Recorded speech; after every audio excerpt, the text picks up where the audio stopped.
Boomerang புத்தம் புதிய சிவப்பு மற்றும் நீல நிற வெனம் உடையில் தனது அடுத்த அவதாரத்திற்கு மாறுகிறார். அதுமட்டுமல்ல, வில்லனாக இருந்து நீதி காவலராக மாறிய இவர் கம் பேக் என்ற புதிய பெயரையும் சூட்டிக்கொள்கிறார்.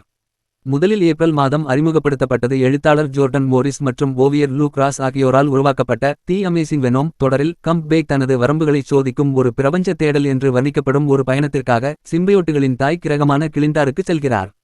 புதிய வெனம் தனி தொடருக்கான கதைச்சுருக்கம் பின்வருமாறு: சிவப்பு மற்றும் நீல நிற உடையணிந்து ஒட்டுண்ணியால் பாதிக்கப்பட்ட ஃப்ரெட் மையர்ஸை முன்னர் பூமெராங், இப்போது கம் பேக் நாம் கடைசியாக பார்த்தபோது அவன் தன் வாழ்க்கையை சிக்கலற்றதாக வைத்திருக்க முயன்று கொண்டிருந்தான்.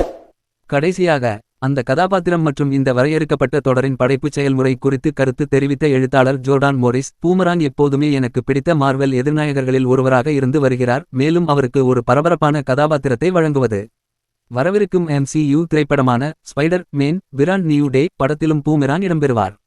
மேலும் டூம்ஸ்டோன் மற்றும் ஸ்கார்பியன் போன்ற மற்ற முக்கிய கதாபாத்திரங்களில் நடிக்கும் நடிகர்கள் அறிவிக்கப்பட்டுள்ள நிலையில் மார்வெல் ஸ்டுடியோஸ் இன்னும் அதை வெளியிடவில்லை. வரவிருக்கும் இந்த வரையறுக்கப்பட்ட தொடரின் அட்டைப்படத்தை ஸ்டெஃபானோ காசல்லி வடிவமைத்துள்ளார். மேலும் இதற்கு மரியாதை செலுத்தும் விதமாக எரிக் லார்சன் மற்றும் மேட்டியோ லோலி ஆகியோர் முறையே ஃபாயில் வண்ண அட்டைப்படங்களை உருவாக்கியுள்ளனர். இந்த தொடரின் ஓவியரான லூக் ராஸும் இதன் பொறுப்புகளை கையாண்டுள்ளார்.